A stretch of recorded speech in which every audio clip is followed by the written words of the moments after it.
நோக்கி என் கண்களை உயர்த்தினேன். எங்கிருந்தெனக்கு உதவி வரும்? விண்ணையும் மண்ணையும் படைத்தவரா எனக்கு உதவி வரும். கண்மலை நோக்கி என் கண்களை உயர்த்தினேன். எங்கிருந்தெனக்கு உதவி வரும்? விண்ணையும் மண்ணையும் படைத்தவரா எனக்கு உதவி வரும். இயேசு கிறிஸ்துவில் அன்பு சகோதர சகோதரிகளே, இயேசுவை காண்போம் இறையாட்சி வழியாக மலை அனுபவத்தை பற்றி உங்களோடு சில காரியங்களை நான் பகிர்ந்து கொள்கிறேன். கடவுள் இந்த உலகத்தை படைக்கும் பொழுது மலைகளை உருவாக்கினார். மலைகளுக்கு ஏராளம் பெயர்கள் உண்டு. இறைவன் வைத்த பேருண்டு, இயேசு வைத்த பேருண்டு, மனிதர்கள் மலைகளுக்கு பெயர் வைத்திருக்கிறார்கள். இமயமலை, பொதிகை மலை, குருசு மலை, திருமலை, இப்படி பலவிதமான மலைகளுக்கு பெயர் வைத்திருக்கிறார்கள். நாம் திருமறையிலே மவுண்ட் ஆஃப் மோரியா, இந்த அதிகம் அன்பு செய்யப்படுகிற உன்னுடைய ஒரே ஒரு மகனை இந்த மலையிலே கொண்டு வந்து எனக்கு தகன பலியாக கொடு.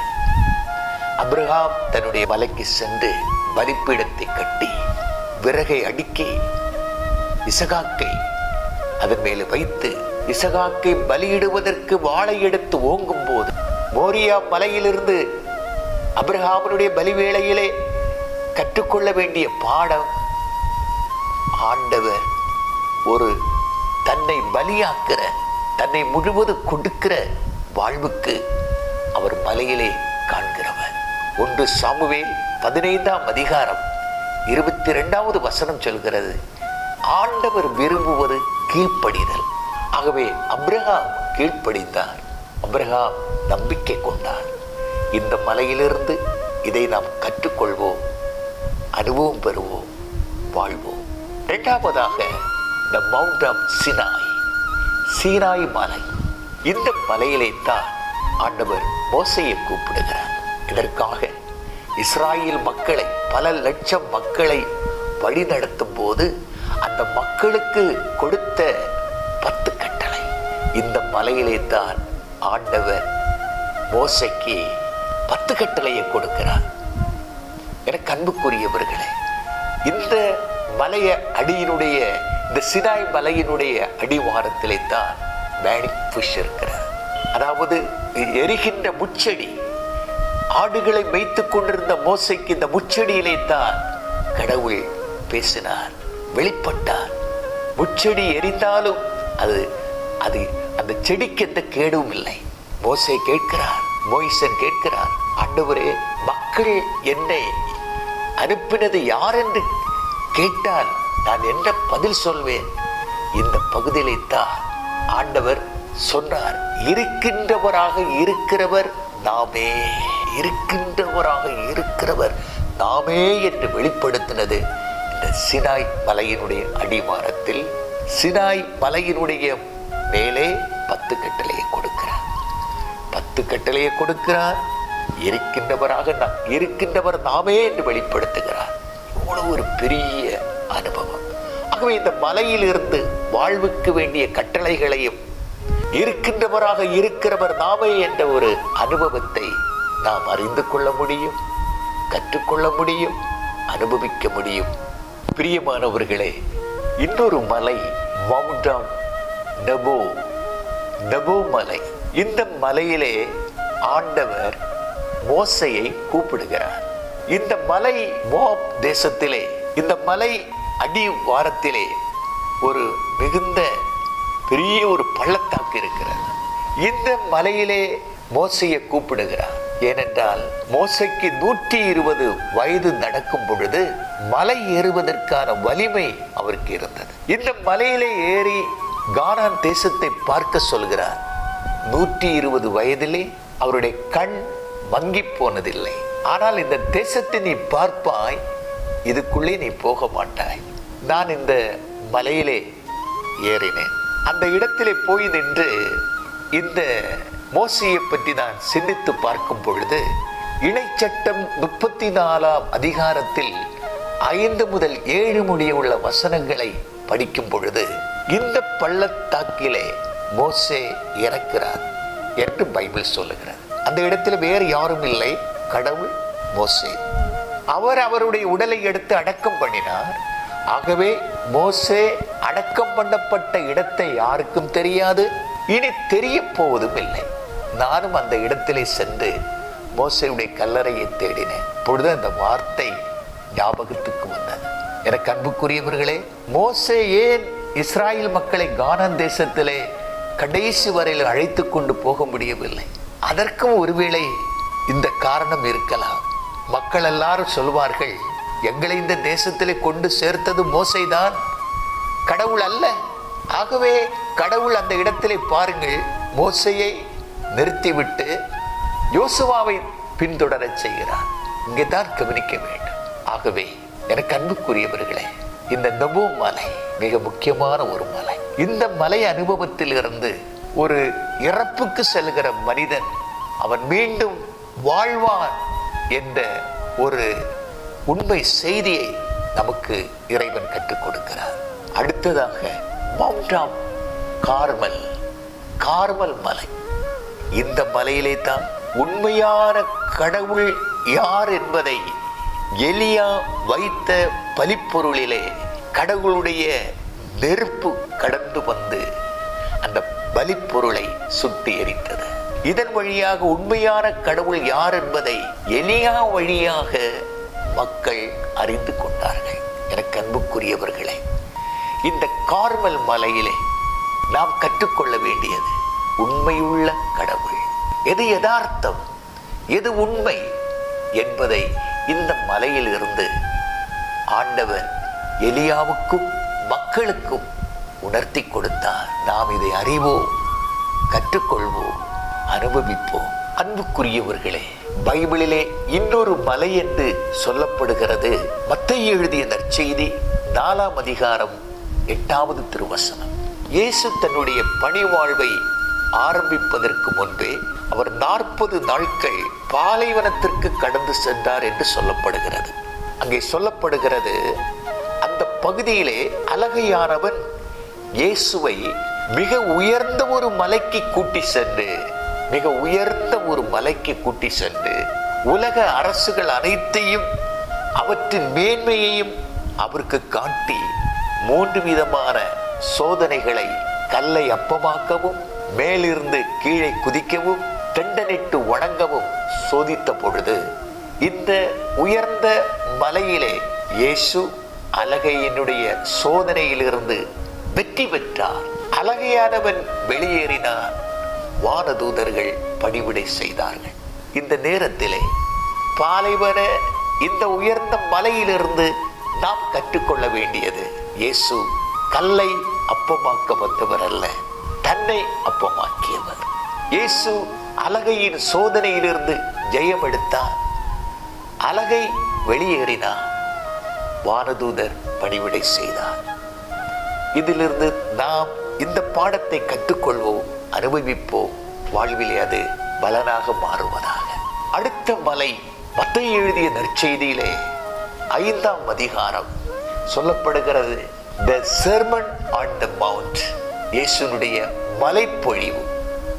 இது கலிலேயா அந்த கடற்கரை பகுதியிலே இந்த ஒரு சிறிய மலை ஒன்று இருக்கிறது. இந்த மலையிலே இயேசு அமர்ந்து சீடர்களுக்கும் மக்களுக்கும் மலைப்பொழிவை வெளிப்படுத்தினார். எல்லாருக்கும் தெரியும், இது எளிய மனத்தோர் பேறு பெற்றோர், இரக்கமுடையோர் பேறு பெற்றோர், சாந்தமுடையோர் பேறு பெற்றோர், நீதியின் நிமித்தம் துன்புறுத்தப்படுவோர் பேறு பெற்றோர், தூய உள்ளத்தினர் பேறு பெற்றோர், இவர்கள் விண்ணரசை உரிமையாக்கிக் கொள்வார்கள், இரக்கத்தை பெறுவார்கள். இப்படி மலைப்பொழிவை வெளிப்படுத்தினார். அன்புக்குரியவர்களே, இந்த இயேசுடைய மலைப்பொழிவுதான் மகாத்மா காந்தியினுடைய உள்ளத்தை தொட்டது என்று சொல்லப்படுகிறது. இது நற்செய்தியில் உள்ள இயேசுடைய போதனைகளில் உள்ள ஒரு மிக உயர்ந்த போதனை. இது மனிதனுடைய வாழ்வில இடம்பெற வேண்டிய போதனை, வாழ வேண்டிய போதனை. இது எங்கிருந்து நாம் அறிய முடிகிறது, கற்றுக்கொள்ள முடிகிறது. இந்த மலை பொழிவு. அன்புக்குரியவர்களே, அடுத்த மலை மிக முக்கியமான ஒரு மலை. இயேசு தம்முடைய சீடர்களை, குறிப்பாக பேதுரு, யோவான், யாக்கோபு, இந்த 3 சீடர்களை, திருத்தூதர்களை அழைத்துக் கொண்டு மவுண்ட் ஆஃப் தாபோர் மலைக்கு கூட்டிக் கொண்டு செல்கிறார். இங்கு இயேசு உருமாறுகிறார். இந்த மலையில அநேக காரியங்களை நாம் கற்றுக்கொள்ள முடியும். ஒரு மனிதருக்கு மேலோட்டமான மாற்றம் அல்ல, வேரோட்டமான மாற்றம் தேவை. இந்த இடத்திலே இயேசு உருமாறுகிறார். சீடர்களுடைய வாழ்விலே எப்பொழுதும் பாடுகள் வேண்டாம், மகிமை மட்டும் வேண்டும். ஆனால் இயேசுனுடைய பாடுகளுக்கு முன்பும் சீடர்களுடைய பாடுகளுக்கு முன்பும் இயேசு இந்த உருமாற்றத்திலே தாபோர் மலையிலே தன்னுடைய மகிமையை, இறைவனின் மகிமையை பாடுகளுக்கு முன்பதாக வெளிப்படுத்துகிறார். இயேசுவினுடைய திருமுழுக்கு வேளையிலே வானம் திறந்து தந்தையினுடைய குரல் கேட்டது, இவரே என் அன்பார்ந்த மகன், இவரில் நான் பூரிப்படைகிறேன். ஆனால் தாபோர் மலையிலே வானம் திறந்தது, தந்தையின் குரல் கேட்டது, இவரே என் அன்பார்ந்த மகன், இவருக்கு செவிசாயுங்கள். இந்த மலையிலே எலியா வெளிப்படுகிறான், மோசே வெளிப்படுகிறார். உமக்கொன்றும் எலியாவுக்கொன்றும் மோசைக்கொன்றும் 3 கூடாரத்தை அமைத்து இங்கு இருப்பது எவ்வளவு நல்லது. மோசே ஒரு பெரிய இறைவாக்கினர். மோசே இங்கே வெளிப்படுகிறார், எலியா வெளிப்படுகிறார். எலியா ஒரு பெரிய இறைவாக்கினர். இயேசு உலகத்திலே வெளிப்படுவதற்கு முன்பே சுமார் 700 வருடங்களுக்கு முன்பாக தோன்றிய ஒரு இறைவாக்கினர் இந்த தாபோர் மலையிலே வெளிப்பட வேண்டுமென்றால் அவர் ஒரு பெரிய இறைவாக்கினர், மக்களுடைய மனதிலே பதிந்த இறைவாக்கினர்கள். இந்த எலியா சாவை காணாதவர், இந்த எலியா சாவை காணாதவர். ஆகவே இந்த இடத்திலே மோசேயும் எலியாவும் வெளிப்படுகிறார்கள்.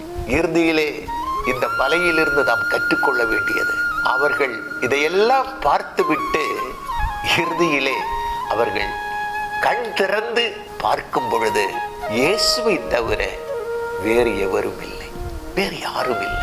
இந்த மலையிலிருந்து நாம் கற்றுக்கொள்ள வேண்டியது, நம்முடைய வாழ்க்கையிலே அநேகர் வந்து கடந்து போகலாம், ஆனால் இறுதியிலே அவர்கள் கண் விழித்து பார்க்கும் பொழுது இயேசுவை தவிர வேறு யாரையும் கண்டுகொள்ளவில்லை. அதை போல நம்முடைய வாழ்விலே பலரும் வந்து கடந்து போனாலும் இறுதியிலே இயேசுதான். நம் கண் விழித்து பார்க்கும் பொழுது நித்தியம், பரலோகம், விண்ணகம், தந்தை கடவுள், இயேசு, வானதூதர்கள், இறைவாக்கினர்கள், அப்போஸ்தலர்கள், புனிதர்கள், இதை இந்த மலையிலிருந்து நாம் உணர்வோம், அனுபவிப்போம், கற்றுக்கொள்வோம், வாழ்வோம். அன்புக்குரியவர்களே, அடுத்த மலை திருப்பாடல் 133 சொல்லப்படுகிற ஹெர்மோன் மலை, இஸ்ராயேல் தேசத்தினுடைய உயர்ந்த மலை. இந்த மலையில் எப்பொழுதும் பனிமூட்டங்கள் நிறைந்திருக்கும், குளிர் நிறைந்திருக்கும். இந்த திருப்பாடலில் சொல்லப்படுகிறது, சகோதரர்கள் ஒருமித்திருப்பது எவ்வளவு நல்லது, ஆரோனின் தலையிலே ஊற்றப்பெற்ற நறுமண தைலம் அவருடைய தாடியிலிருந்து வழிந்தோடி அவர் தம் அங்கியின் விளிம்பை நனைப்பதற்கு ஒப்பாகும். இந்த ஹெர்மோன் மலையில் உள்ள அந்த குளிர்ந்த காற்று, அந்த பனியிலிருந்து வடிந்து ஓடுகின்ற குளிர்ந்த தண்ணீர், அது எருசலேமை வந்து ஒரு துளி நனைப்பது போல என்று சொல்லப்படுகிறது. எனக்கு அன்புக்குரியவர்களே, இந்த மலையிலே எப்பொழுதும் ஒரு குளிர்ச்சி, பனிமூட்டங்கள், இதிலிருந்து வடிகின்ற அந்த தண்ணீர் எருசலேமிலே ஒரு துளி வந்து நனைப்பது போல என்று சொல்லப்படுகிறது. அப்படி என்றால் இந்த மலை என்று சொல்லப்படுகிற ஒரு அனுபவம் இறைவனால் படைக்கப்பட்ட அந்த மலையிலே இறைவனிடத்திலிருந்து வருகின்ற ஒரு பிரசன்னமாகிய ஒரு நனைவு, ஒரு ட்ராப், ஒரு சின்ன டச், ஒரு சின்ன துளி மனித வாழ்விலே அது தொடும் பொழுது அதைவிட பெரிய மகிமை வேறொன்றுமில்லை. இதை நாம் அறிவோம், கற்றுக்கொள்வோம், அனுபவிப்போம். மவுண்ட் ஆஃப் கெரிசிம், கெரிசிம் மலை. அன்புக்குரியவர்களே, யோவான் எழுதிய நற்செய்தியில் சமாரியா நகரில் இயேசு ஒரு கிணற்றண்டையில் சென்று சமாரிய பெண் ஒருவர் தண்ணீர் வெள்ள வரும் பொழுது குடிப்பதற்கு தண்ணீர் கேட்கிறார். அப்பொழுது அந்த சமாரிய பெண் இயேசுவிடம், நீர் யூதனாயிற்றே, சமாரிய பெண்ணிடம் எப்படி நீர் தண்ணீர் கேட்கலாம் என்று அவள் சொல்லுகிறாள். பிரியமானவர்களே, யூதர்கள் சமாரியரோடு பழகுவதில்லை. சமாரியர் பயன்படுத்தும் பொருட்களை யூதர்கள் பயன்படுத்த மாட்டார்கள். ஆகவே தான் யூதராகிய நீர் சமாரியர் ஆகிய என்னிடம் எப்படி தண்ணீர் கேட்கலாம்? இயேசு சொல்லுகிறார், நீ கொடுக்கும் தண்ணீர் குடிக்கிறவர்களுக்கு என்றைக்கும் தாகம் எடுக்கும். நான் கொடுக்கிற தண்ணீர் குடிக்கிறவர்களுக்கு என்றுமே தாகம் எடுக்காது. அது அவருடைய உள்ளத்திலிருந்து பொங்கி எழுகிற உயிருள்ள ஊற்றாகும் என்று இயேசு அவளிடத்தில் கூறுகிறாள். அப்பொழுது அவள் கேட்கிறாள், அப்படி என்றால் அந்த உயிருள்ள தண்ணீரை, தாகம் எடுக்காத தண்ணீரை எனக்கு தாரும் என்று கேட்ட பொழுது, உன் கணவரை அழைத்து வா. அவள் சொல்கிறாள், எனக்கு கணவர் இல்லை. இயேசு சொன்னார், நீ சொன்னது உண்மைதான். 5 கணவர் உனக்கு இருந்தார்கள், இப்போது இருப்பவர் உன் கணவர் அல்ல. அப்படி என்றால் இந்த பெண் கடவுளை முறையாக வழிபடவில்லை. 5 தெய்வங்கள், இந்த 5 தெய்வங்களை வழிபட்டு உண்மையான கடவுளை வழிபடாமல் முறையாக வழிபடாத நிலை இருந்ததினால் இந்த உண்மையை இயேசு அவளிடத்தில் வெளிப்படுத்துகிறார். இறுதியிலே என் அன்புக்குரியவர்களே, இயேசு இந்த சட்டத்தை, தீய பழக்கத்தை எல்லாம் மாற்றுகிறார். யூதர்கள் சமாரியர்கள் மத்தியிலே நல்ல உறவு இல்லை, பழகுவதில்லை. சமாரியர் பயன்படுத்தும் பொருட்களை யூதர்கள் பயன்படுத்த மாட்டார்கள். இதையெல்லாம் இயேசு இந்த இடத்திலேயே மாற்றி விடுகிறார். இறுதியிலே பாருங்கள், இந்த யோவான் நற்செய்தி 4ஆம் அதிகாரத்தில் 21வது வசனத்தை படித்து பாருங்கள். இயேசு அந்த பெண்ணிடம், அம்மா, என்னை நம்பும், காலம் வருகிறது, அப்பொழுது நீங்கள் தந்தையை இம்மலையிலோ எருசலேமிலோ வழிபட மாட்டீர்கள். இம்மலை எதை குறிக்கிறது என்றால் கெரிசிம் மலை, எருசலேம். இந்த 2 பகுதிகளிலும், கெரிசிம் மலையிலும் எருசலேமிலும் யூதர்கள் இந்த சமாரியர்களுக்கு வழிபட இடம் கொடுக்க மாட்டார்கள். ஆகவே இந்த இடத்திலே இந்த சட்டத்தை இயேசு எடுத்து மாற்றுகிறார். இம்மலையிலோ கெரிசிமிலோ எருசலேமிலோ வழிபட மாட்டீர்கள். யாரை வழிபடுகிறீர்கள் என தெரியாமல் நீங்கள் வழிபடுகிறீர்கள். நாங்கள் தெரிந்து வழிபடுகிறோம். யூதரிடம் இருந்தே மீட்பு வருகிறது. இயேசு சொல்லுகிறார், காலம் வருகிறது, ஏன் வந்தே விட்டது, அப்பொழுது உண்மையாய் வழிபடுவோர் தந்தையை அவரது உண்மை இயல்புக்கு ஏற்ப உள்ளத்தில் வழிபடுவார். உள்ளத்தில் உண்மை இயல்புக்கு ஏற்ப வழிபடுவார். தம்மை வழிபடுவோர் இத்தகையோராய் இருக்கவே தந்தை விரும்புகிறார். கடவுள் உருவமற்றவர். அவரை வழிபடுவோர் அவரது உண்மை இயல்புக்கு ஏற்ப உள்ளத்தில் தான் வழிபட வேண்டும். ஆகவே இந்த கெரிசிம் மலை, இந்த எருசலேம் என்று சொல்லப்படுகிற இந்த யோவான் 4ஆம் நற்செய்தியில் இருந்து 4ஆம் அதிகாரம் இந்த சமாரிய பெண் இயேசுவினுடைய உரையாடுதலில் வெளிப்படுத்துகின்ற இந்த உண்மையை நமக்கு அறிய செய்கிறது. இதன் வழியாக சில சட்டங்கள், சில வழிபாட்டு முறைகள் உண்மையில்லாத நிலை, இந்த உள்ளத்தின் ஆழத்திலே வழிபடாத நிலை, ஆனால் வெளி ரீதியாக ஆலயத்தையும் மலைகளையும் வைத்து வழிபட்டு உண்மையான தெய்வத்தை வழிபடாமல், இந்த உண்மையான உறவில்லாத சில மனிதர்கள் பயன்படுத்துகிற பொருட்களை பயன்படுத்தாமல், அதாவது அவர்களெல்லாம் ஒரு தாழ்நிலையில் உள்ளவர்கள், அடிமை நிலையில் உள்ளவர்கள், தீட்டுடையவர்கள் என்ற ஒரு எண்ணங்கள் உண்மையான வழிபாட்டிலே வாழ்கிறவர்களுக்கு இந்த எண்ணம் இருக்க முடியாது என்பதை இதன் வழியாக நாம் அறிந்து கொள்வோம். பிரியமானவர்களே, அடுத்த மலை ஒலிவ மலை. இந்த ஒலிவ மலை என்று சொல்லப்படுகிறது எருசலேமினுடைய அருகில் இருக்கிறது. இந்த ஒலிவ மலை முழுவதும் நிறைந்திருப்பதெல்லாமே ஒலிவ மரங்கள். அதான் ஒலிவ மலை. இந்த மலையிலே தான் இயேசுவினுடைய அந்த ஜெபத்தினுடைய ஆழம். தந்தையை நோக்கி சொல்கிறார், தந்தையே, கூடுமானால் இந்த துன்பக்காலம் என்னை விட்டு நீங்கட்டும். ஆனால் என்னுடைய விருப்பம் அல்ல, உம்முடைய திருவுளப்படி ஆகட்டும். உடனடியாக அந்த இடத்திலே கடவுளுடைய தூதர் கடந்து வந்து இயேசுவை வலுப்படுத்தினார், திடப்படுத்தினார், பாடுகளுக்கு அவரை பலப்படுத்தினார். இந்த கெத்செமனே, இந்த ஒலிவ மலையிலிருந்து தான் பாடுகளுக்கு ஆண்டவர் பலத்தை அடைகிறார், வலிமை அடைகிறார், சக்தி அடைகிறார், நம்பிக்கையை பெற்றுக்கொள்கிறார், தந்தையை மையப்படுத்துகிறார். ஆகவே இந்த மலை அனுபவம், ஒலிவ மலை அனுபவம் நம்முடைய பாடுகளை, வாழ்விலே வருகிற பாடுகளை ஏற்றுக்கொள்ளவும், அதை சந்திக்கவும், அதிலிருந்து நாம் கடந்து போகவும், அதிலிருந்து நாம் மகிமை அடையவும் வேண்டிய பலத்தை நாம் இதிலே கற்றுக்கொள்ள முடியும், அறிய முடியும், பெற்றுக்கொள்ள முடியும்.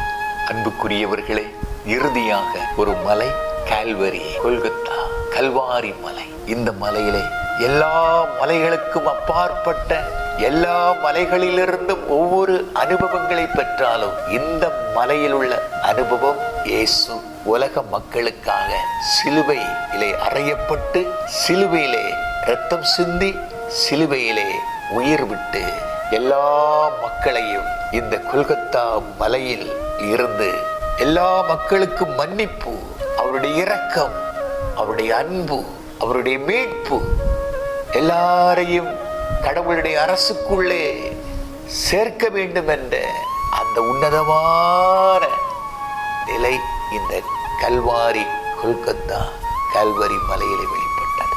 ஆகவே மலைகளிலெல்லாம் மிக உன்னதமான மலை, அதே வேளையிலே எல்லா மலைகளையும், இயற்கையினுடைய மலைகளை எல்லாம் கடந்த கண்மலையாகிய இயேசு, கடவுளுடைய ஒரு மறுபெயர் கண்மலை. ஆகவே தான் திருப்பாடல் 121 15வது திருப்பாடலில் சொல்லப்படுகிறது, இறைவா, உம் இல்லத்தில் தங்கி வாழ்வோர் யார்? உம்முடைய திருமலையில் குடியிருப்போர் யார்? மாசற்ற செயலினன், தூய உள்ளத்தினன் என்று சொல்லப்படுகிறது. மலைகளை நோக்கி நம்முடைய கண்களை உயர்த்தும் போது உதவி எங்கிருந்து வரும்? உதவி ஆண்டவரிடமிருந்தே வரும். ஆகவே கடவுளால் படைக்கப்பட்ட அந்த மலைகளிலிருந்து பல அனுபவங்களை நாம் பெற்றாலும் எங்கிருந்து எனக்கு உதவி வரும்? விண்ணையும் மண்ணையும் படைத்த கண்மலையாகிய கடவுளிடமிருந்து, உன்னதரான இயேசுவிடமிருந்து நமக்கு எல்லா உதவிகளும், நம்முடைய வாழ்வுக்கு வேண்டிய, கற்றுக்கொள்ள வேண்டிய பாடங்கள், அனுபவங்கள் இந்த மலைகளிலிருந்து நமக்கு கிடைக்கிறது. இந்த மலை அனுபவம், நாம் கற்றுக்கொண்ட பாடங்கள் நமக்கு வாழ்வுக்கு உதவியாக இருக்கட்டும், விண்ணக வாழ்வுக்கு நம்மை இட்டு செல்வதாக. அன்புக்குரியவர்களே, இந்த மலையிலெல்லாம் நான் ஏறவும், ஏறி அதிலே நின்று கொண்டு ஜெபிக்கும் பொழுதெல்லாம் ஒவ்வொரு அனுபவங்களையும் கடவுள் எனக்கு கொடுத்தார். கடவுளுக்கு மகிமை உண்டாகட்டும். இதிலிருந்து கற்றுக்கொண்ட அனுபவம் எல்லாம் இந்த நற்செய்தி பணியிலே உதவியாக இருக்கிறது. ஆமென். God bless you. கண்மலை நோக்கி என் கண்களை உயர்த்தினேன், எங்கிருந்தெனக்கு உதவி வரும்?